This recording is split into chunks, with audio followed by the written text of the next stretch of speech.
At about 11:45 a.m., Officer Roy Baird was still on duty, patrolling an area 10 miles outside Dallas. His attention was drawn to a car parked on the wrong side of a dirt road with one door hanging open. This vehicle appeared to be suspicious to me, and I decided to check it out. And upon checking the hood, I found that the car was still warm. On the back seat was a pile of brightly wrapped Christmas gifts. On the front seat, a blue sports bag, a pair of women's gloves, and a purse. With the instinct born of 15 years' experience, Officer Baird quickly concluded that someone was in dire trouble. I felt that there was possibly a rape going on, or that a female had been raped. I then called for cover and made my entrance into the field on the north side of the road. I very slowly and cautiously made my way towards a tree line that was to the northeast. I observed a small boy that appeared to be crumpled to the ground, and lying next to him was a white female that was covered with a blanket.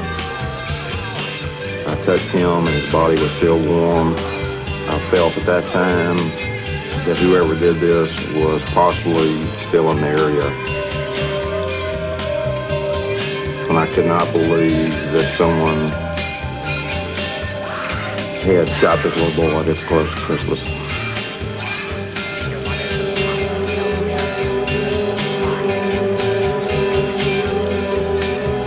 That same day, the victims were identified as 30-year-old Roxann Jeeves and her 5-year-old son, Kristopher. Roxann Jeeves had moved to Dallas after a divorce.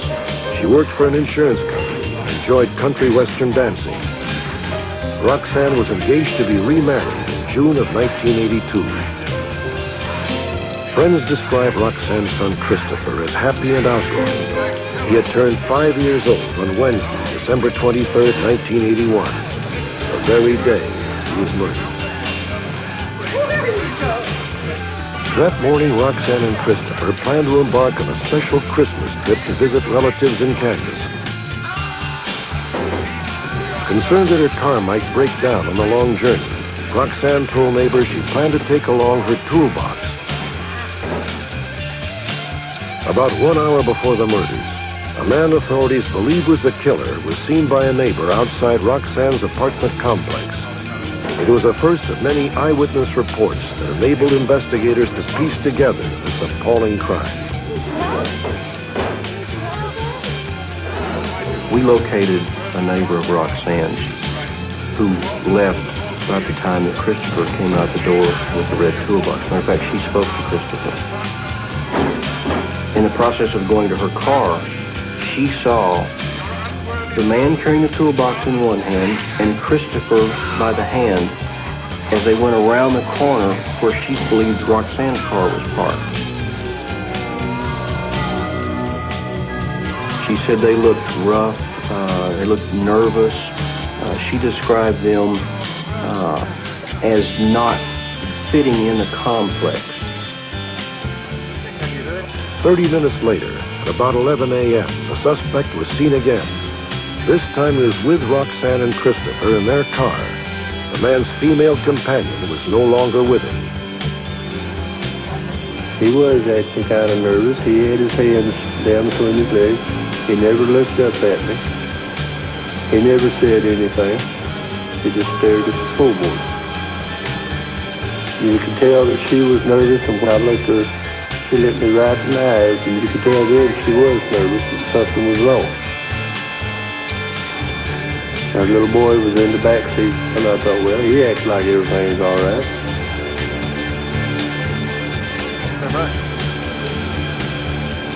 I told one of my fellow employees, I said, it's going to be something if something happens to that woman because she acted awful straight. Sometime during the next half hour, Roxann and Kristopher were murdered. I'm afraid that she saw her son killed. And then she and the killer had quite a struggle before she was initially shot twice herself. The bodies were still warm when Officer Baird found them at 11:45. He immediately called backup units to the scene. At the very moment support officers were arriving, the suspect was seen fleeing the area. A total of 8 eyewitnesses saw the alleged killer either running or hitchhiking away from the scene. Meanwhile, less than a mile away, investigators were gathering evidence that may someday convict him. In making his quick getaway, the suspect had inadvertently left behind a blue sports bag, literally a bag of clues. Not going to be herself. A pre-World War II holster, possibly a collector's item. A set of burglary tools. A toboggan hat. And finally a bottle of formaldehyde. It would be the first hint that the case was linked in some way to drugs. Ooh. Ow. It was popular among heavy drug users then to lace a marijuana cigarette with formaldehyde. Locally here they called it a Sherman stick. The investigators were still at the murder scene when the suspect burst into a gas station just 5 miles away, demanding to use the phone. Got a payphone right out there on the corner, sir. Right there where that little sign is. There's a phone right there. Let me use that phone right there. I'm sorry, that's your phone. Come on, lady. I can't let you use that phone, sir. If you want to make a call, you can use that payphone right out there on the corner. It's right out there, sir.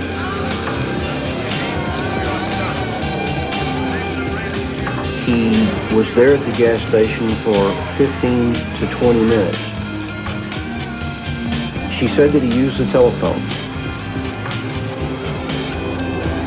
The last time she saw him, he wandered off towards Interstate 635. The suspect was seen one final time. This sighting led authorities to believe he may have had an accomplice. I seen this man run down the hill from the service station.